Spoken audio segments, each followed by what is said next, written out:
Шин номын хуудас сэрэглээ. Номны нэр Гүнрэг Жовын Ишхүү. Мөнх цас дочирвооны шүтэнд Монголыг даасан их уулын ингэрт Монгол хүмүүн болон мэндэлж эхийн ариун хөвлийгээс дуйлам хорвоод дуу нэмэн эрэхтэй. Энгийн хэрнээ энгүн ард түмний нэгэн болон мэдлэн гэдэг ямар их бахархалтай гэж.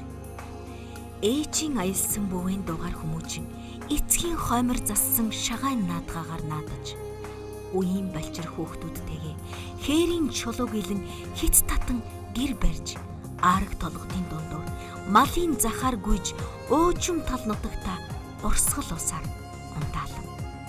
Цэнгэг агаараар амьсгалан цэнхэр тэнгэрийн дор оддыг ширтэн суугта. Энэ миний нутаг хэмээн бахархаж хорвоогийн жаргал зовлон шүлгийн мөрнөө хэлхэн.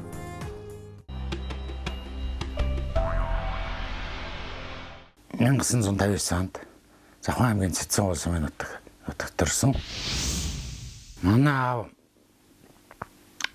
1937 оны хүрээ хий тарахад нэг 17-8 нас орчимтой хүн байсан юм шиг байна. Энэ боддын шашин Монгол оронд их дэлгэрсэн үеийн бүтээл байх гэж боддгийн. Зөвхөн хийц мэдсэн дээр өндөр гэмэгэний хийцдэгтэй мөгөө юм итгэхгүй. Энэ цагаан дарих борхон. Энэ алтан борхон юм байгаа. Манай аав ээж энэ их олон жилээр шүтэж ирсэн. Манай аавын аав, түүний аав энэ ингээд шүтжсэн борхон юм гинлээ. Цагаан дарих гэдэг борхон. Энэ тэгээ одоо над дээр байдаг юм аа.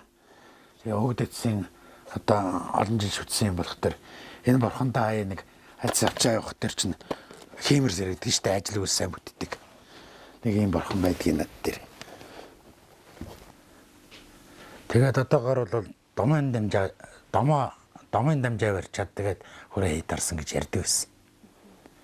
Тэгээд домын дамжаа гэдгийг би одоо огийн байдлаар ингээ ойлгохдоо энэ шашны сургуулийг сурж байгаад одоогоор бидний харуул нэг 10 жилийн сургуулаа, ерөнхий боловсролын сургуулаа төгсөөд конкурс шалгалтаа өгөөд тэрнийг домын дамжаа барих гэдэг юм болоо гэж би боддгийн.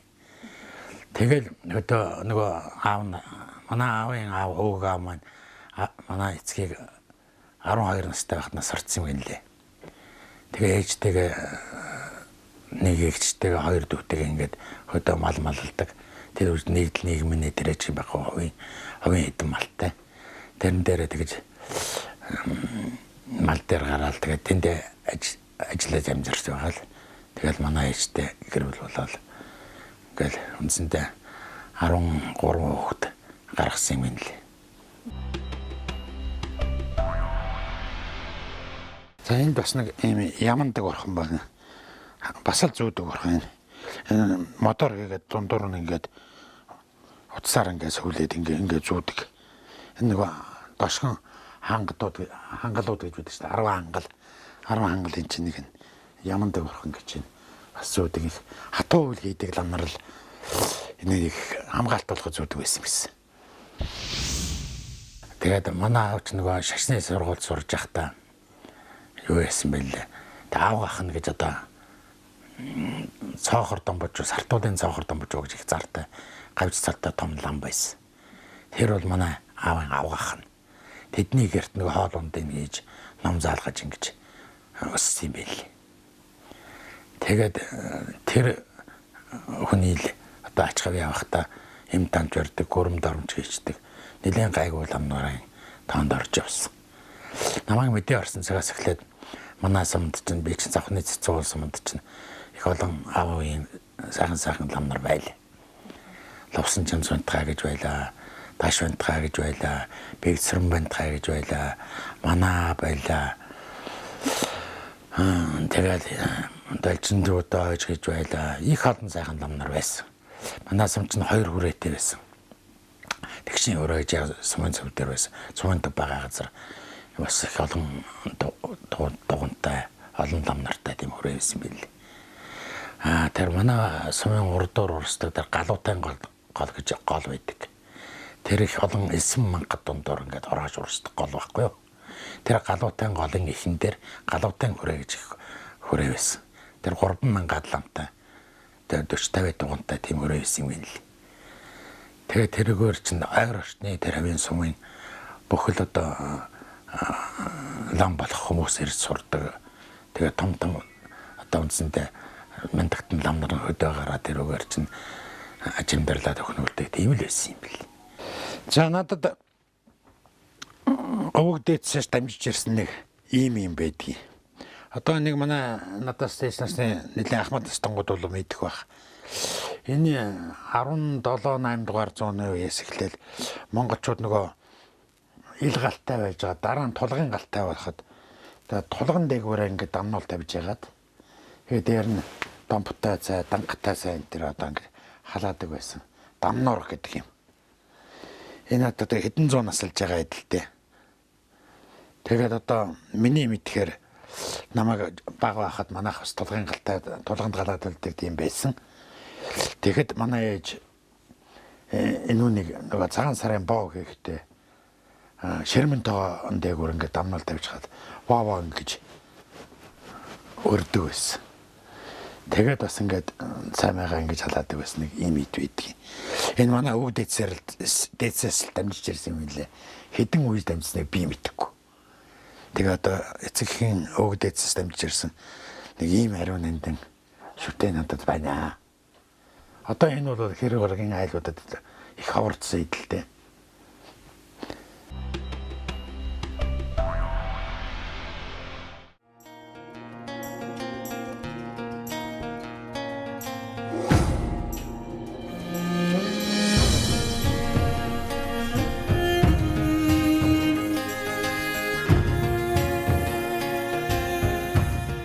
Баян улаан уулны баруун урагшаа унтсан сэрвэн хадтай аманд сэтэртэй төрсөн Монголоо би халхрыг ширлэн байж ханын хөл рүү тийчтэн байж хашгирч унахтан хадж очоосон хачин Монгол би алтан дагн нээжигээ арга шээзгий төшүүлж анхалж унсан бууцныхаа ариун өтгөө бургуулж 10 зууны өмнөх өвөг Монголын амнаас нь тасарсан алтан шувуу би төрсөн биерийн үзүүр чичрээж бичиг ном үлдээж битүү бүгдийг задалж бэлгийн нүдэ нээж төрсөн би төрсөн цэцгсийн төрөө яргуу сасан дороос над шиг төрсөн цэнхэр тэнгэрийн наран өглөөвөр над шиг мандсан үдшийн харанхуйг үргээж үүлс ярд саран над шиг хөвсөн үүрээ оргисон шууд өндөр талин над шиг ниссэн би төрсөн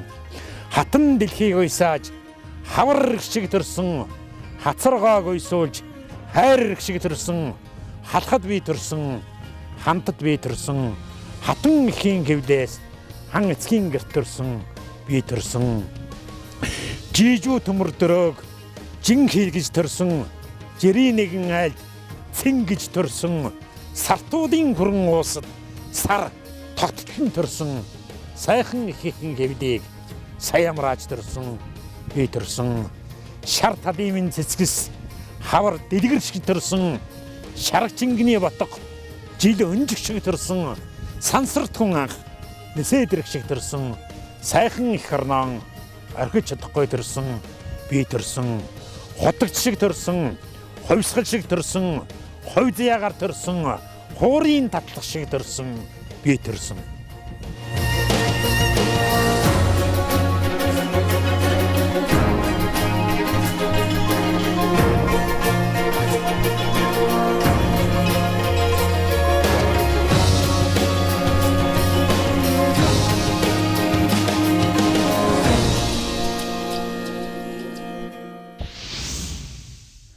Би багтаа бол жоохон дэггүүдөө сургуулийн хөөх тахта ангийнхан дотор жоохон сахилахгүй хөөхтийн данд ордог.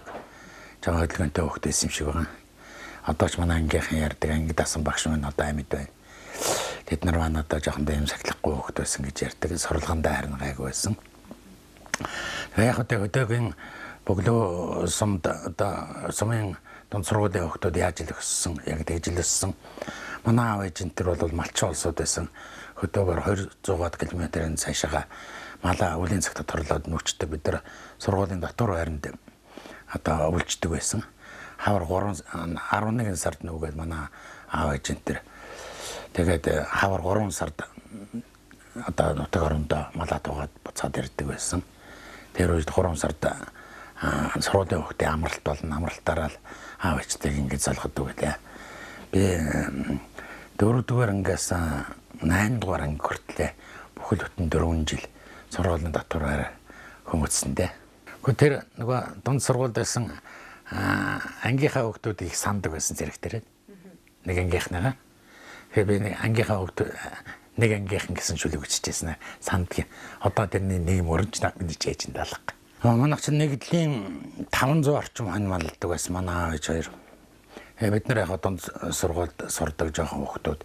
Тэгээ зуныхаа амралтаар амраад очсныхаа дараагаар бол нэг эцэг ихтэй туслах гэдэг дүүтэйгээ хоёр эгчтэйг нийлээд 7 хоногт чинь ээлж гаргацсан. Өдөр болгон нэгээрээ хонь хариулдаг байлаа.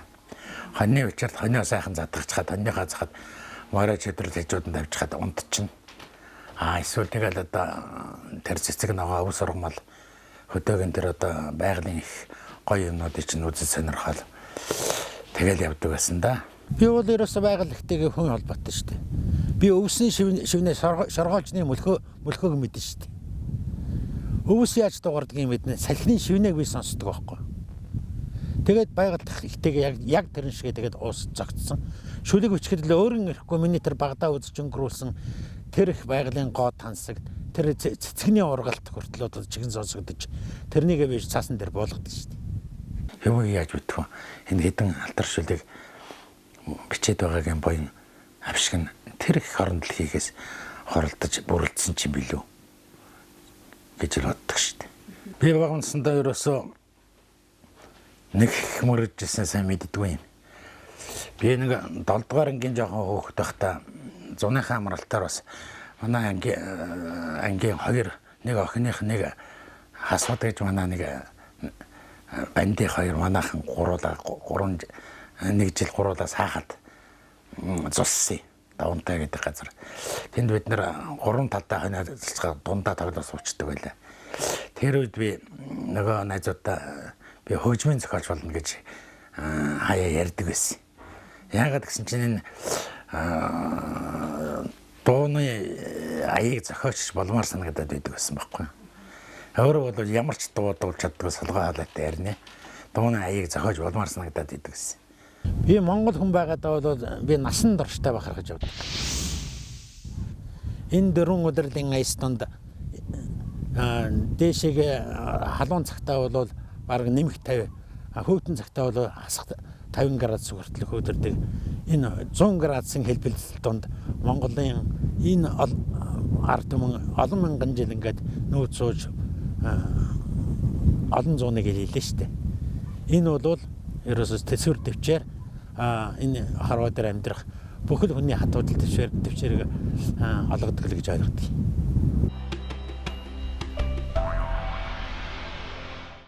Манай нутаг бол хангаагаа хасалсан яг заагийн нутаг. Манай сумаас доошоо болохтой дандаа говийн сумууд эхэлдэг. Манай сумын яг нутгийн талаас дээшээ болохтой дандаа хангаа сумууд эхэлдэг. Завхан аймгийнхаа төвөөс хоошоо 250 км явж сум орно аймгийн төвөөс. Тийм одоо аймгийнхаа төвөөс халслагдсан сум л да. Тэгээд одоо талтай бол талтай, хангаатай бол хангаатай, говьтай бол говьтай.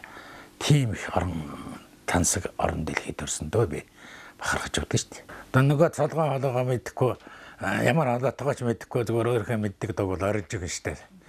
Тэгээ модхадтай хангаагаа хасалсан их сайхан нутагт би чинь бурхны хойзыгаар төрсөн шүү дээ. Тэгээ одоо 4 цагийн хэргэлтэнд би өвлж хонд явжлаа, хамарч явжлаа. Жилийн 4 удирдал явсан дөө. Хон хариулаа явж яхад чинь хүн өөрийн бодол санаа төвлөрч ертөнцтэй танилцах юмд бол их тийм өгөөж өгдөг юм уу гэдэг өөрөөсөө сүлдээгт том болсон ханаа боддгийг.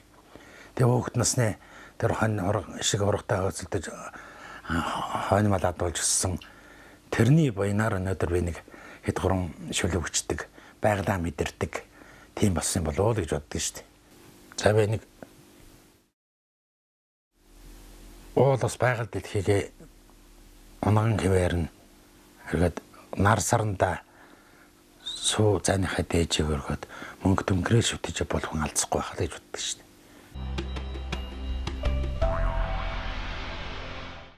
1978 он цэргийн албанд татагдаж ирээд Ардын армийн 170 дугаар ангиж байсан авчил олчны сургууль бэлтгэдэг. Авчил олч бэлтгэдэг сургууль байсан. Тэнд нэг жил цэргийн албаагаад дараагаар нь инженер спорын тусгай батлан гэж 014 гэж цэргийн ангид хуваарлагдсан очиж тэнд саперчин байлдагчаар цэргийн албааж байгаад тэгээд тэн дээрээс цэргийн нэгдсэн дээд сургууль гэж байсан. Тэнд Вьетнамын дайны үе тохиолдсон армийг өргөдгөн зохион байгуулж байгаа үед таарад тэгээд нэг 10 дугаар ангийн муу тусгай мэргэжлийн дунд сургууль төгссөн цэргүүдийг цэргийн нэгдсэн дээд сургууль элсүүлэн тэнд офицерын оронтойг шинээр бэлтгэжсэн. Тэнд би автын ашиглалтын инженер мэргэжлэр суралцж цэргийн нэгдсэн дээд сургуулийг төгссөн дөө. Тэгээд тэн дээрээс энэ Улаастан дивиз гэж алдарсан сургуулийн дивиз гэж байсан. Тэнд 197 гэж холбооны батальянд ороодын техникийн арлагчаар 3 жил ажиллаж байгаад тэгээд 026 гэж армийн автоврын батальян гэдэгт очоод тэнд салаан захирагч сүүлд нь жолооч болсон доо. Тэгээд олон жил тээврийн жиргүүлт хийсэн гүш машинтай Батлан хамгаалахын анги салбарууд Монгол орны аль нутаг аль аймагт байна, аль хязгаарт байна. Тэнд нь ачаа бараа зэвсэг техник зөөдөг. Тийм цэргийн жолоочийн үүргийг хүсдэгч явж байгаад 2003 онд цэргийн албанд 25 жил бүрэн төгс хаасан учраас өндөр насны цэргийн өндөр насны тэтгэврт гараад. Тэрнээс хойш энэ хэвлэл мэдээллийн салбараар ажиллаад энэ гензэм айны богцоо маш нууц цэргийн сонинуудаар ажиллаж байсан. Мөнгө онгож хүүхдийн сонин гаргаж тэнд ерөнхий редактораар ажиллаж байлаа. Тэгээс хэвлэл мэдээллийн байгууллагатаа бас 10 жил 9 жил ажилласан байна. Тэгээ 1900 биш 2012 онд энэ хорооны иргэдийн нийтийн хурлын дарга гэдэг албыг хашаад өнөөдөр хүртэл ашиж байна. Тэр Тэмсийн оюутан байхаас эхлүүлээд тэгээд Тосон зангил хотын тэр модны мод сургууль гимнадад дөнгөж одоо 17-8-тай жоохон залуу үеийнхэнтэй даруйж шуугаж бужиг танцанд орж бас сахилга гутаж бас зодоонуудыг хийж ингэж л өссөн. Босод хүүхдүүд яаж өсдгөө яг л тэр байдлаар л өссөн. Хүний залуу нас бол одоо энэ насны өндөрдөг дээрээс эргээд харахад хамгийн ариун нэндэн эргээд олдшгүй. Тийм сайхан мөч юм шиг санагдаж явдаг шүү дээ. Би армаас эхэлсэн. Ерөөсөө цэрэг татгадж ирэл тэгэл нөгөө цэргийн сургууль төгсөөл тэгэл анхныхаа ажлын дэрлэн гараа чинь тэгэл юу нөгөө Улаастан дивизийн 197 гэдэг ангид ороодын техникийн орлогч гэдгээр ихсэн. Бид нарыг баг байхад чинь цэргээс 3 жилийн цэргийн албаачаар халагдаад ирж байгаа ах нар чинь зүгээр нөгөө нэг нутаг нөгөө сууч нэгнээ таньж байгаа шүү дээ. Явахдаа нэг удаж өгөө нэг тийм ах нар байдаг байсан чинь эрэгтэйстэй сайхан дэвгэлцсэн сайхан залуучууд болцсон. Өөр танигдхаа руу болиа болцсон. Сумын наадам дэрж барилдаа төрүүлдэг болцсон. Тэгээ сумын заа маань цал авдаг нөгөөд бол чинь. Тэгээ хөөхтэй хата боддог байлаа шүү дээ. Хизээ нэг цэрэгт явж халагдаж ирээд эднэр шиг гой ах нар болно да гэл. Тэгэл тэр үед чинь сумын наадам гэж гоё юм болно. Сумын наадам чинь одоо сайхан шүү дээ. Тэнд морд бол үндэсний наадмынхаа талбай дээрээс харахад бол нүдэн дийлхэн. Бөхөө наадмын талбай дээр үзэж чинь үеийнхэнтэйгээ нөгөө наадмын стадионынхаа гадна талаар хуушруу зайргуулад инээж шуугаад ингээд нэг 2 өдрөөс та нэг бэлгалцтал нааддаг байлаа шүү дээ. Тийм үедээ л одоо цэрэг гэдэг юм ямар мундаг одоо хүнийг ингэж гоё хүмүүжүүлж бие үлдрэн хүмүүжил алгадаг юм бэ гэдгийг хардаг л байсан л та. Тэгээд тэр үед ч өөр зэргийн насанд хүрээд ингээд албаагаа дээр гэсэн 3 жилийн албаа хаажхад би орон нутгад буцхал байсан. Тэгээ энэ Улаанбаатар хотод манай нэг аав ах байсан. Аав минь төрсөн дүүлдэ. Тэр насаараа зэргийн газараар явцсан. Чи хөдөө очиод одоо юугаа явах уу? Чи энэ зэрэгтэй одоо уйларчулд гэд. Тэгээ намайг айрамдуулдэж. Тэгээ насаараа зэргийн жинхэнэ албыг бол 25 жилээр хаасан л дээ. Миний амьдралын хамгийн оргил үе бол анх айл гэр болоод өөр хөвгтэй болж исэн үйл хамгийн оргил сайхан үе байсан баг л гэж боддгийг. Тэр үед би цэргийн албаа агч байсан. Санснаар ажил бүтэж байгаа юм шиг тийм л сайхан үе байсан. Яруу найрагч ороод энэ олон сайхан яруу найрагч нартай танилцж явсан, зохиолч нарын дунд орсон, Монголын зохиолчд ивлийн гишүүнд дэлсэн. Тэр үед л миний хамгийн оргил сайхан үе байсан баг. Тэр чинь нэг гэрт ороог байхдаа манай тэр талигаа жаахан маань хамгийн том нь байсан. Тэр маань энэ 3 дугаар төрөхд гараад тэгээд цонхоор нэг хөлхийд болттой нэг жижиг сарайтай нэг алгын чинээ нууртай нэг улаан юм анхаар болж ясан. Тэгтэл би чинь үнэхээр би чинь ингээд бочлтг юм биш үү гэж баярлж илээс. Үнэхээр сайхан сэтгэл дээр одоо би ч өөрөө хөвгтэй боллоо гэсэн бодолд орчихсон. Дараагийн хөвгтүүд гарах тэр хүн ч бас тавх хойчт юм билээ шүү дээ. Би анхныхаа номыг хийхэд гарахад хамгийн түрүүн би тэр номын баяр гэдэг юм би хийсэн. Орд өмнө одоо манай ахмад зохиолч нарын тэр баг гэртээ намаа хүлээж авлаа гэдэг зүгээр найз нөхдөийнхөө өрөөнд жижигхэн тэмдэглэл байсан баг.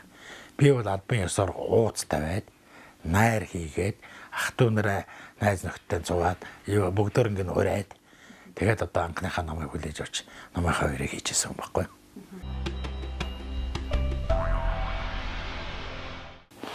Би анхныхаа номыг гарчхад тэр нэг номын баяр хийлээсэн шүү дээ. Тэгээд номын баяр хийгээд манай Фонцгийн Бадарч багш ирсэн. Тэгээд тэн дээр баяр дээр миний номыг тэр анхны номын өмнөх үгийг бичсэн байхгүй. Бадарч багш тэр өмнөх үгийг бичсэн үг өөрөө уншаад тэгээд тэр номоо надад гардуул өгөхөд би үнэхээр баярлсан. Үнээс хамгийн баяртай мөч тэр л юм шиг надад санагддаг одоо иргэд байна. Анхнагаа намайг багшаасаа гардаж авчаад өмнөх үгийг бичсэн үгийг уншуулад гардаж авчаад тэгээд би хийчихсэн. Үнэхээр би энийг хийчлээ гэж юу гэж өөртөө итгэхгүйсэн шүү дээ. Тэгж баярлчихсан. 1990 оны хавьсгал төглөө би гар үе ярилцсан гэж боддог өргө. Яагаад гэвэл 1989 оны 12 дугаар сарын 10-ны өдөр хүний эрхийн өдөр байсан. Тийм учраас бид нар 89 оны 12 сарын 9-ны өдөр хотын эвлийн 10-ны дугуй заалан дотор Монголын ардсан холбоог анх байгуулж өдөр төсөөлийнх нь 13 хоног томилж байлаа. Тэгтэн би хамт үнэлэг тэр дугуй заалан суур томилцож байлаа. Сонголцож байлаа. Маргааш өглөө 10-ны өдөр анхудаа чөлөөт тийм цуглаан, чагсаа цуглаан болоход тэр цуглаанд нь оролцож хамгийн нүүрний гинэнд хүн сурталтанд дарга нарыг шоолсон маягтай тийм зураг дуудсарин чагсж байлаа. Тэгээ анхны цуглаанаас нь эхлээд энэ 1990 оны арчсан болоход оролцсон. Одоо тэр хүмүүсийн нэг Монголын ардсан албаны 105 дахь гишүүн бий. Тэгээд 90 оны хавьсгал тэр чигсаа цуглаан болгонд алиас нь чацраагүй дээ. Өөрөө зэргийн хүн байсан учраас би тэр өлсгөлөнд л сууж чадаагүй. Бас аршилтаж байсан учраас. Би насан туршдаа өөрийгөө бол шодрог явсан гэж боддог. Би сайн үлийн төлөө явсан. Шодрог үйл гэдэг бол би сайн үйл гэж боддог. Сайн үлийн төлөө л явсан.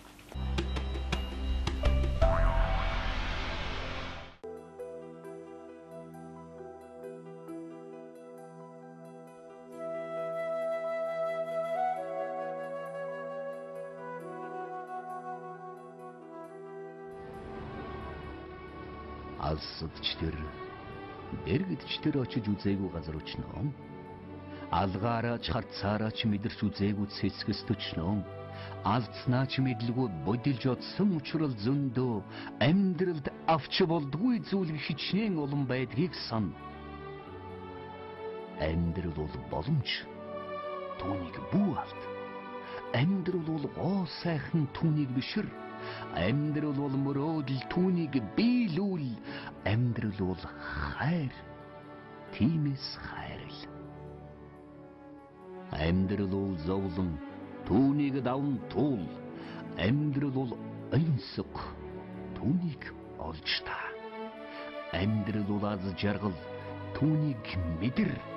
Амьдралыг хойш тавьсаар байтал тэр өнгөрөн оддог юм. Өнгөрсөн бол сургамж, өнөөдөр бол бэлэг. Харин маргааш бол боломж байж болох.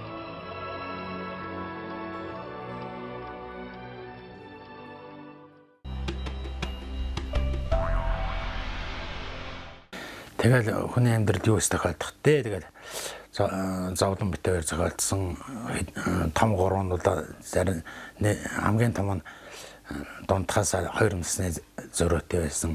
Дараагийнх нь жилдэр алаад гарсан юм 3 хүүхэд гуруула зэрэг оюутан болоод төлбөр сургуулийн төлбөрийг төлж чадахгүй болоод биш нөгөө ажиллаж байсан хүн чинь тэтгэврт гарч таараад ажилгүй болоод эхнэр маань ч бас өвцөн зовлон гараагаад дараагаар нь тэр мөн талигач охин маань ч өвдөө 2-3 жил өвдсөн шүү дээ.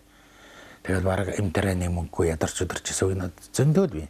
Гэхдээ яг та хүний амьдрал чинь тэгэн догонтой өвдөж зовсон үр хөвгтэй алдсан тийм он жилүүд байсан. Тэр бол 1998-аас 2006-7 он хүртэл 10 жил миний амьдралын бас нэг жоохон тийм ядрангүй байсан л да. Тангийн хаалыг чуутай айдад өнгөрч байсан үе. Тэтгэврийн тогтоолгосон тэтгэврийн айдан төгрөг яваад хүүхдүүдээ сургалтын төлбөрт өгчихнэ. Заримын төлбөрүүд өдөр хоног дараад нь ихэгдэн. Тэгээд одоо тийм одоо зовлонтой үед байсан. Хүний амьдрал байдаг юм шүү дээ тэр. Би бол насан туршдаа ганцхан юм бодсон. Хэдэн хүүхдүүдээ би өсгөх ёстой даа. Гарын ганцханд хөлийн дөрөнд хүрэх ёстой гэж боддог байсан. Хүн эргээд гიშгсэн мөрөө эргээд харахад нүүр гардан байх ёстой. Би энэ хэдэн хүүхдийг тэгж яваасаа л гэж боддог.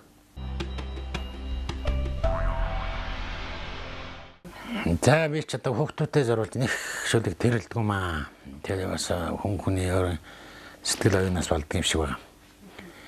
Ама талигач охиныгоо нас барсны дараагаар би аимшигтай харуулслын шүлэг өгсөн.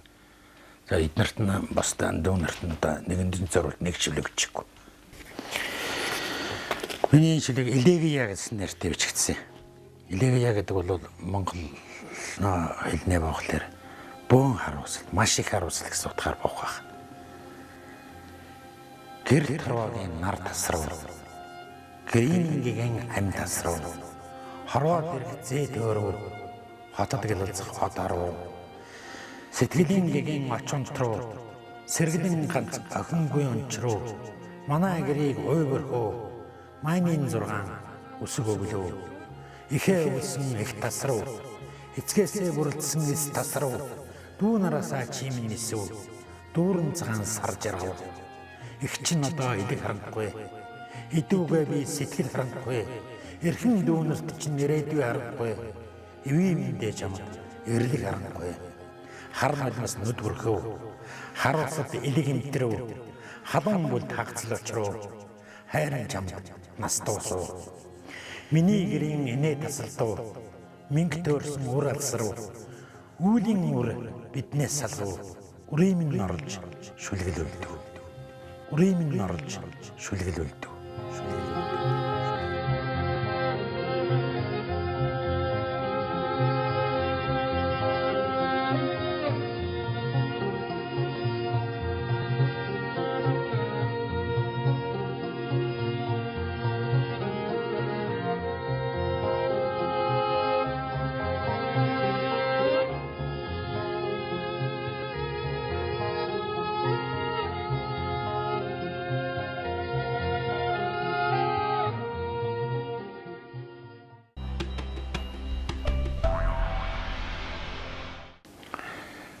Энэ би энэ охиндоо бичсэн шүлгийг ерөөсөө би 5 минутанд бичсэн.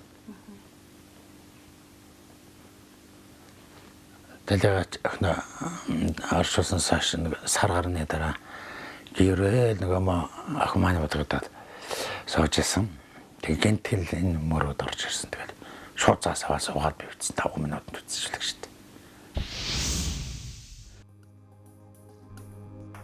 Эрээн бараан амьдралын нухчааг хамт таатуулсан ханийн түшиг. Та алаг үрсийнхээ амьд шүтэн алдаатай зүйл хийгээд ирэхэд үр хүүхдээ үйл хөдлөл сургамж үгсээрээ сургамжлан харцаараа шилбүрдэн ухаарлах харилдаг Монгол аав. Та найргийн уянгад хөглөгдсөн чандын найрагч. Та энэ амьдралынхаа ишин уужуу сэтгэлийн авгаа ухаанаар тань услуулж нахиалсан болохоор танаас салаалсан мөчр бүр илүү өндөр дургаж тэнгэр багандсан сагалгар мод болох үзье. За би ч нэг орой үтсэн шүү дээ. Одоо манай яруу найрагч нар бол дунд сургуулийн 4-5 дахь ангийн хүүхдээ хасаа битсэн гэлдэг сонин сэтгүүл дээр тэр үеийнх нь сонин сэтгүүлдээ хэвлэгдсэн юмуд байдаг юм лээ. Би нэг яг мөн чанартай бол 20 нас хүрч ижүүлэг үтсэн. Зэрэгтэрсэн байна. Зэрэгтэргээс өмнө тэр хөвсгөлийн темсэд байхдаа бол би маш олон яруу найрагчдын шүлгийг чийжлээд тэр бас их гэгэн байж тэр үеийнхээ нэг темс оюутнууд хин илүү чийжилж хинээс нөгөөхөөс гоё унших уу гэж өөрөө өөрсдөө тэгж арсалд дэмцэлдэг байлаа.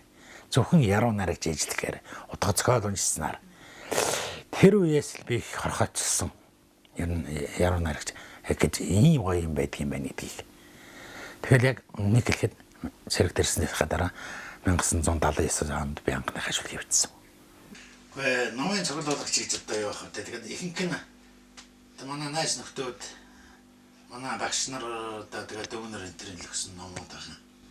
Тэгээд хаа энэ өөрөө бас цуглуулсан хавар хавар номууд бол байгаа л да. Инженер шиг өгсөд өргөтөл 3 дэвтрээр 17 дугаар зууны үед бичигдсэн ном. Тэгээд 3 дэвтрээр байж чинь бууж монголчгээрээ. Гэвчтэй. За тэгээд ингээд түүхэн номнууд байж гэн түүхийн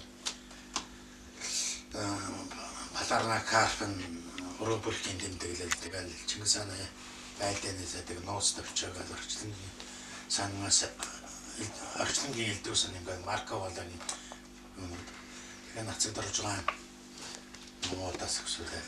Эцэг түүхэн төцгөөлийн номнуудаас нэлээд цуглуулдаг юм да. Манай их олон жил нөхөрсөнтэй би Болдордны минь одоо 2 сайхан ном би энэ байна. Энэ бол одоо хааж явахгүй. Эгчин дөнгөж инжин шинээр гаргасан ном.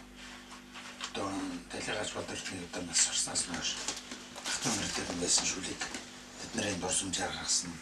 Энэ Цэнхрайж гэдэг ном нь бол өмнө нь Өлзий төгс чин Болдордонтэй сууж ирсэн. Тэгээ Өлзий төгс маань хэвлүүлсэн юм явуулсан хоёр. Өлзий төгсийн дээр том хөөч манай Болдордны ганц хөөт юм шүү дээ. За гэрчээд яруу найраг энэ чиглэлийн юмнууд байна. За түүх судалгааны юмнууд байна. Тэр одоо тэгээд хэдэн шүлэг бичээд антай хүнтэй танилцаад яруу найрагчдынхаа хүрээнд орцсныхаа дараагаар сайхан ном гарчихсан хүмүүсийн намайг үзэж харангуутал хүнд чинь төрөштэй би хизээ нэг ингээд номтой яруу найрагч болох номоо гаргасан яруу найрагч болдго юм бол гэж л хүн чинь басан цагаан тархал энэ төр байна шүү дээ. Тэр үеэс л төрсөн. Тэгээд би чинь 79 оноос чи бодлоо би 94 онд анхныхаа номыг гаргасан. Бас л олон жил болсон байгаа байхгүй тий. Яагаад тэр үед чинь ном гардгүй байсан бэ гэхээр ном бол төлөвлөгөөр авдаг социализмын үе байсан. Тэгээ номын төлөвлөгөөнд орсон хүмүүсийн ном гарна гэхээс хэн дуртай одоо нэг гэгч мөнгөтэй номоо гаргадаг тийм үе байгаагүй. Утга зохиол дээрээ цензуртэй. За энэ номоо гаргах болсон хөөхд мөнгө гэх юм бол утга зохиол хянах газраар батлуулсан хүмүүсийн юм гарна гэхээс тэгж шүлгээ батлуулаагүй хүмүүс юм гарахгүй шүү дээ. Тэгж авсан. Тэгээд 90-ад оны үед чинь зах зээлийн нийгэмд ороод нийгэм задраад одоогийн бид нэр амьдарч байгаа нийгэм рүү ороход утга зохиолч адилхан ингээд задраад тэр цензур юмнууд нь байхгүй болсон. Тэгээ аль мөнгөтэй л одоо юу ч хамаагүй л гаргадаг болсон цаг байна шүү дээ. Тэгээд би 94 онд анхныхаа хаврын зэрэглээ гэж анхны намаа гаргаж ирсэн да. Их нэртэй бол зориулж бичсэн шүлэг олон бий. Одоо жишээлбэл би бол их нэртэй зориулаад одоо бас нэлээд хэдэн шүлэг бичсэн байна. Найз нөхдүүдтэй зориулж шүлэг бичсэн байна. Тэр шүлэгэн дотор ч юу тусахдаг юм гэхээр тэр найз жишээлбэл одоо чи миний найз байлаа. Би чамд зориулаад шүлэг өгөхөд тэрний чинь аран шин, тэрний хийдэг үйл одоо тэгэл бүх юмнуудыг авч бүгдийг бодод зангидчиж тэр шүлгэндээ багтааж байгаа шүү дээ. Тэрнийг зориулж шүлэг гэдэг баг. Түүнээс захиалгын шүлэг гэдэг бол бас зориулж шүлэг биш. Энэ бол бас өөр. Тэгээ одоо 40 жил таньсан хань маань одоо чи минь одоо миний юу ч гэдэг юм дээ. Ингээд намайг одоо хүртэл авч явж байгаа хүн шүү дээ гэсэн иймэрхүү сэдвийн дор энэ төр шүлэг өгөх юм зөндөл биш тийм.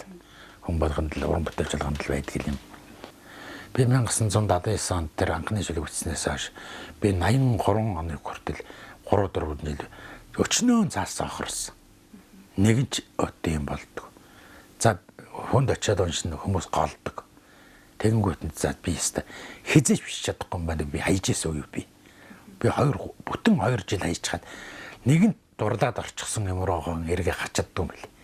Эргээд орохдоо биш шаад өөр болчихсон эргэж орсон. Шүлэг өчөхгүй бүтэн 2 жил гарсан болсон би. Тэгэл эргээд ороход их уншсан. Өөрөө бэл. Би 12 яруу наргийн 12 ном гаргасан. Одоо нэг түүхэн армаа хэлж чад 3 жил болж байна. Дуусгаж амжаагүй байна. Чингис хааны баг хуу тулын тухай юм. Тулуу хийсэн гэсэн нэртэй түүхэн армаа бичиж байна. Одоо чадвал энэ үйл дуусгасан чадах нүггүй юу? Нэг одоо ургаж хэсэг үгийн зохиол руу баг ороогүй юм би. Өгүүлэг их цогон битсэн. Тэгсэн гэрнэ таахгүй нөхөө болоо хураана гэдэг болж байгаа яаж вэ? Нэг түүх армаа хэлсэн тэгээ яваад байгаа. Ямар ч байсан дуусах навэ нэг ном болгоо. Би өөрийнхөө одоо оюуныхаа хэрээр Монголын их түүх гэж тэр агуу их юм руу өөрийнхөө оюуныхаа хэрээр би утгаж авсан гэж боддог. Өөрийнхөө хэмжээ би түүх судалсан гэж өөрийгөө үздэг байхгүй. Тийм учраас түүх армаа зориулж урьж авсан. Би хүний сайхан шүлэг уншаад, би сайхан ном уншаад, хүний хийж байгаа сайхан үйл хараад тэрэнд би хөглөгддөг. Хүн өөрөө сэтгэлээ хөглөж шүлэг өчөхгүй бол зүгээр албадаад бичсэн шүлэг бол зүгээр юу ч биш болдог байхгүй. Тэр хөг гэдэг яриад нь штэ хөг. Тэр хөг гэдэг чинь нэг мөн чанартай бас онгодын нэгэн төрөл юм байна. Онгод гэж юм байна. Байна. Сэрхэл ороод ирж штэ. Тэр бүтэн өрөөр орж тэнийг алдахгүй бичиж барьж авах хэрэгтэй. Одоо би задуудаа бичсэн шүлгүүдээ энэ 30 хэдэн жил одоо бараг 40 жил утга зохиолын ертөнцид явчихад эргээд уншихтай залуудаа бичсэн зарим шүлгүүдийг би голддог шүү дээ. Чамлахаар юмнууд хийцэн байдаг байхгүй. Ч яваастай энэ мөрийг би нэг ингээ хийчихгүй яваа гэж эргэж харддаг шүү дээ. Би шодрогч чанарыг л эрхмэлдэг. Хүүхдүүдэд хэлдэг. Шодрог байгаарай. Хүн чанартай яваарай. Мөн чанараа алдаж болохгүй шүү. Би ийм цагт. За төр нутыг яхаа олон жил бүтээл төрөл төрөсөн гэж үзэж алтан гад содон Батлмөрийн гавийн улаан төв хатангаа шигсэн. Мэргэжлийн байгууллага Монголын зохиолч дэвлэн шагнал гэж энэ шагналаар шигсэн. За тэгээд бас жижиг наадмуудад тэргүүн байр 2-3 дугаараар эзэлсэн зүгээр яруу наргийн наадмуудын шагналууд бол байгаа. За өөр шагнал оруулшуулдаг гэдэг хата надад юу ах вэ? За энэ Ираны хувьсгалд оролцсон учраас нарчсан намд нэгэн үс бүрсгэлээ зүтгэж одоо хүртэл явж байгаагийн хувьас энэ нам буюу Монголын ард салбаны бас одоо медаль шагналууд байгаа.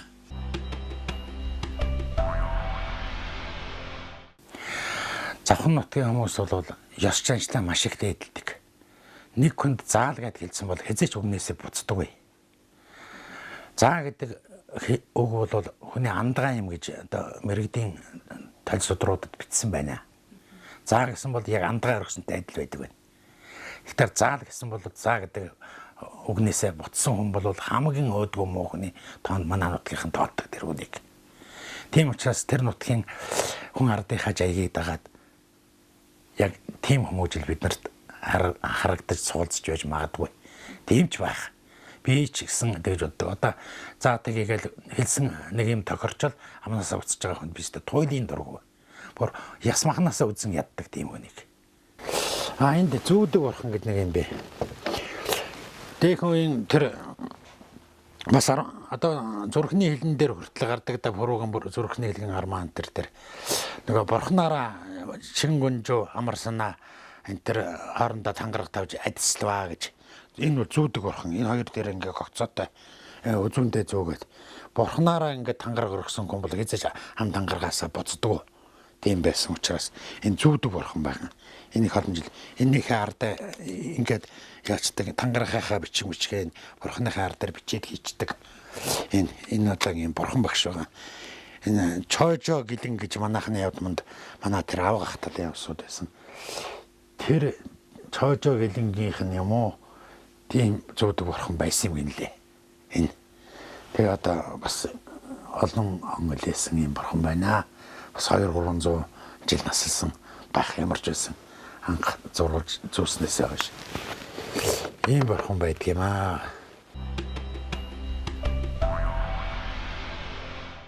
За дорсонжууд гэх юм бол би өөрөө утга зохиолын ямар ч сургууль төгсөөгүй. Тэгээ зөвхөн авьяас бэлгээрээ өөрийнхөө дур сонирхлоор байна. Уран зохиол гэж агуу их зүйл рүү өөрөө зоригшлуудан орсон хүн. Тэгээд надтай хамт нэг үе болж Монголын уран зохиол дотор орж иржсэн миний үе гэж байдгийн. Тэр үе гэж одоо ямар үе гэлдэг гэхээр 10 жилээр хаах юм бол 90-ад оныхын хамаар гэдгийг. За арай өнөөдрийн 90-ад оныхын гэж байгаас арай өмнөх үе юм байна. Миний үед шүлэг өчж байсан. Надтай хамт намайг өдий дайтай болоход асар их овны мөрөгсөн хүмүүс бол миний үеийнхэн гэж боддог.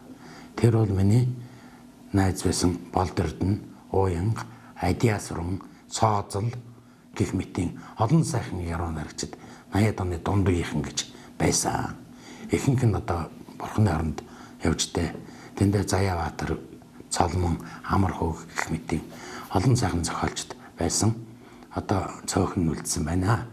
Тэгээд утга зохиол руу яваад орсноос хойш 80-ад оныхонтой насны хувьд би ойролцоо ганц нэг насны зөрөөтэй 90-ад оныхноос нэлээд хэдэ авах учраас энэ хоёр их том үеийн дунд одоо утга зохиолд орж ирсэн. Энэ олон сайхан хүмүүстэй нөхөрлсөндөө л би бахархаж явдаг. Эднээс авсан оюуны юмнууд бол маш их бий.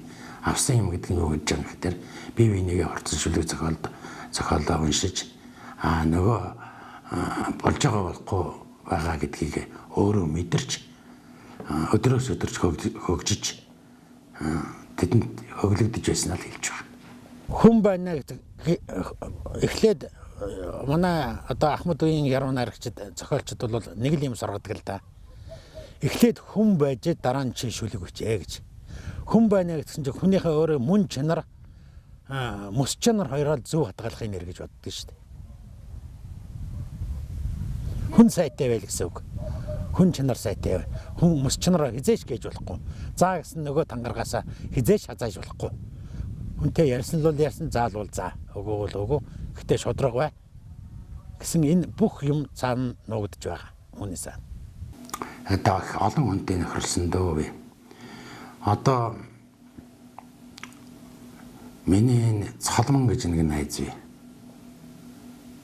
Одоо 80-ад оны донд надтай хамт энэ утга зохиолд орж ирсэн. Бид хоёр цусан тангараг тавьсан. Насан дарш таанд юм гэж. Эрхийн урууныхаа өндгийг хоёлаа зүсээд цус гаргаад хоёр өрөөхөнд арх хийж хагаад тэрнийг тусаагаад Цолмонгийн тусаасан цустай архийг би уугаад минийхээ Цолмон уусан. Энд миний одоо хамгийн их сонирхолтой ч гэх юм уу их тэнэгч гэх юм уу тийм нөхөрлөл дөө. Би Болдордонтэйгээ бол маш ойр дотно байсан. Би уянгатай их найз байсан. Монголын одоо 80-ад оны яруу найраг дотор 80-ад оны дунд үеийн яруу найраг дотор хоёр толгой нь байсан. Даанч уртнаас хэлсэнгүй найзууд маань.